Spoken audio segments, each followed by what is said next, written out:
বিসমিল্লাহির রহমানির রহিম। শুরু করতেছি পরম করুণাময় অসীম দয়ালু আল্লাহর নামে।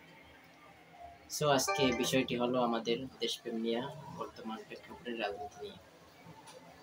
আমরা জানি যে বাংলাদেশ স্বাধীন হয়েছে প্রায় 53 বছর হয়েছে, 50-এর অধিক। আমাদের আজ পর্যন্ত পাকিস্তানের সাথে স্বৈরাচার শেখ হাসিনা আমলের সময়ও কোনোদিন পাকিস্তান আমাদেরকে কি যুদ্ধের হুমকি দেয়নি। হঠাৎ দেখা যাচ্ছে যে স্বৈরাচার শেখ হাসিনা থাকতে আমাদের বাংলাদেশ যারা সামরিক বাহিনী আছে, বিজিবি, এদেরকে কি অনেকবারই হেস্তনেস্ত করেছেন, অনেককে মেরে তার কাটা কারেন্টের তারের সাথে ঝুলিয়ে রেখেছেন। আর বর্তমানে তো এখন অনেক জুলুম চলতেছে, এটা সবাই দেখতেছে সাধারণ মানুষ থেকে। এই বিষয়ে আপনি কিছু বলেন। জি, আসলে পাকিস্তানের সাথে আমাদের একটু শুরু থেকে বলতে হয় যে বাংলাদেশ আর পাকিস্তান মূলত পূর্ব পাকিস্তান আর পশ্চিম পাকিস্তান ছিল, মানে একটা দেশে ছিল। তো তারপরে দেশে নৈরাজ্য দেখা দেয়, অভাব অনটন দেখা দেয়, বিভিন্ন আমাদের ভোটের অধিকার, আমাদের খাদ্যের অধিকার, বস্ত্রের অধিকার যখন পশ্চিম পাকিস্তান হরণ করে, তখন এদেশের মানুষ আন্দোলন করে, গণ আন্দোলনের রূপ নেয়। তখন যুদ্ধের দাবামা বাজে, দাবি জানায় দেশের মানুষ। যখন দাবি না মানা হয়, তখন যুদ্ধের দ্বার প্রান্তে যুদ্ধের পরিবেশ তৈরি হয় এবং এক পর্যায়ে গিয়ে যুদ্ধ হয়, দেশ স্বাধীন হয়। কিন্তু আপনি জানবেন যে পাকিস্তান মূলত মুসলিম একটা দেশ। ওখানে 90% লোকই মুসলমান, এবং বাংলাদেশেও একটা মুসলিম দেশ, এখানে 90% লোক মুসলমান। তো আজকে 53 বছর পরে কিন্তু তারা তাদের ভুল স্বীকার করেছে এবং তারা ক্ষমা চেয়েছে, এবং সেই যুদ্ধের ঘটনার জন্য তারা অনুতপ্ত হয়েছে। আর আমাদের পার্শ্ববর্তী রাষ্ট্র ইন্ডিয়া, ভারত, এটা কিন্তু বিধর্মীদের রাষ্ট্র। এটা বর্তমানে হিন্দু প্রধান দেশ। আপনার সিন্ধু থেকে আপনার হিন্দু, এখানে হিন্দু থেকে সিন্ধু, ভারত রাষ্ট্রটা মূলত এখন হিন্দুদের দখলে, হিন্দু প্রধান একটা রাষ্ট্র। তো সবসময় তারা কিন্তু আমাদের মুসলমানদেরকে ভালো চোখে দেখে না। পাকিস্তানকেও আপনি দেখেন যে এই সেদিন তারা রাত্র 3টা বাজে ঘুমন্ত মানুষের উপরে ইন্ডিয়া 90টার মতো জেট প্লেন নিয়ে আক্রমণ চালাইছে। আবার আক্রমণ চালাইছে মাদ্রাসা মসজিদের উপরে, ঘুমন্ত ইমাম মুয়াজ্জিন মাদ্রাসার ছাত্রদের উপরে জেট বিমান দিয়ে ভারী ভারী বোমা বর্ষণ করেছে। দেখা যায় যে বিভিন্ন রাষ্ট্রে পাইতে তৈলের খনি, স্বর্ণের খনি, কিন্তু আমাদের পার্শ্ববর্তী বন্ধু রাষ্ট্র ইন্ডিয়ায় পাওয়া যায় কি মসজিদের ভিতরে মন্দিরের খনি, নাউযুবিল্লাহ। তারা বরাবরই বলে আসছেন যে আমাদের বন্ধু রাষ্ট্র, বন্ধু হয়ে যদি প্রতি দিনের ভিতরে 3বার যুদ্ধের হুমকি দেওয়া হয়, এটা কি বন্ধু না কুলাঙ্গার? সেটা আমার একটা প্রশ্ন। জি, আমি এই কথাটাই বলতেছিলাম যে বাংলাদেশ একটা স্বয়ংসম্পূর্ণ রাষ্ট্র।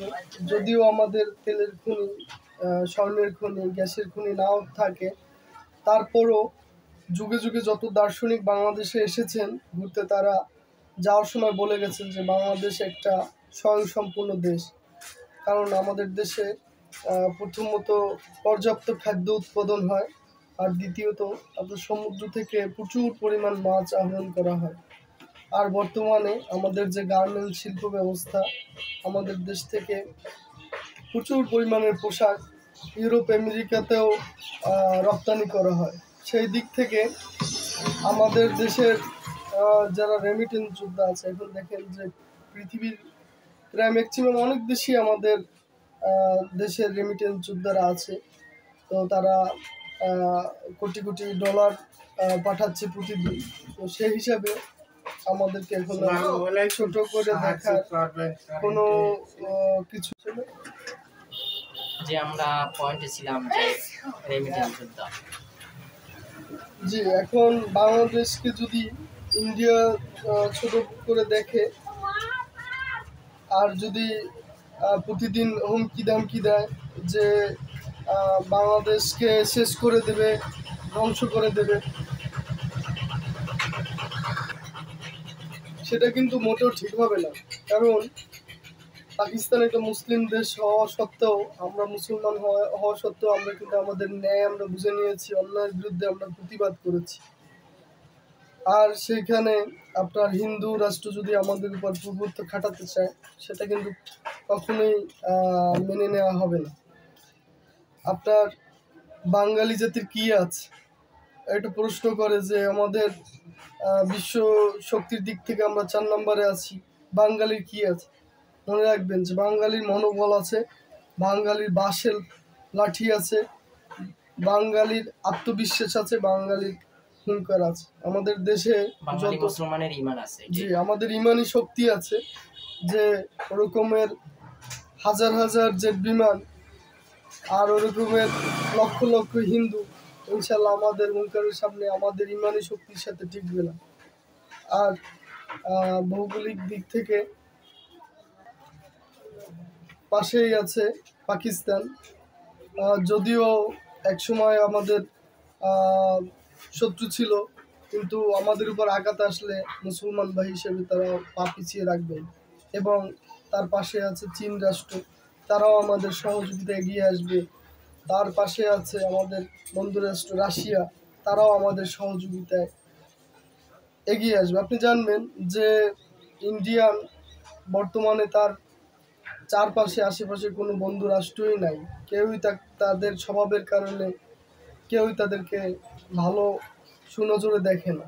সেহেতু যদি ইন্ডিয়া কখনো বাংলাদেশের সাথে ভুল ক্রমেও যুদ্ধ করতে আসে, পরাজয়টা তাদেরই হবে। আর আমি আরেকটা মেসেজ দিয়ে রাখি আপনার ভিডিওর মাধ্যমে দর্শকদেরকে, ইন্ডিয়া ভেঙে টুকরো টুকরো হয়ে যাবে, এমনকি 52টা রাষ্ট্র হওয়ার সম্ভাবনা আছে। তো সেখানে অন্তত আপনার ইন্ডিয়া যদি সেই রকমের ভুল কখনো করে বসে, বাংলাদেশের কি হবে জানি না, বাংলাদেশই থাকবে, কিন্তু আপনার ইন্ডিয়া ভেঙে টুকরো টুকরো হয়ে যাবে। তাদের দেশেই বিদ্রোহ চলতেছে, ওদের মিডিয়া সবকিছু প্রকাশ করে না। ওদের 7 সিস্টার্স তারা আলাদা হতে চায়, এবং ওদের তামিল রাজ্য, কলকাতা, ওদের প্রত্যেকটা প্রদেশই দিল্লি থেকে আলাদা হতে চায়। তখন দেখা যায় যে তারা আমাদের ক্ষতি করতে এসে তাদেরই সবচেয়ে বেশি ক্ষতি হবে বলে আমি মনে করি। সো আমরা এতক্ষণের ভারী কথা এতটুকুই বুঝতে পেরেছি, যেটা সত্য সেটাই বলেছেন যে বন্ধু কে শত্রু সেটা চেহারা দেখলে বোঝা যায়। বন্ধু পরিচয় হয় কি বিপদে কার্যকরী হয়। সো আমাদের যদি ইন্ডিয়া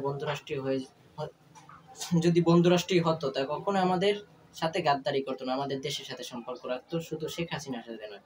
আমরা তাদেরকে দিয়েছি ইলিশ, তারা আমাদেরকে দিয়েছে গাঁজা। আমরা দিয়েছি গ্যাস, তারা আমাদেরকে বিরাস ফায়ার দিয়ে করে দিয়েছে শেষ।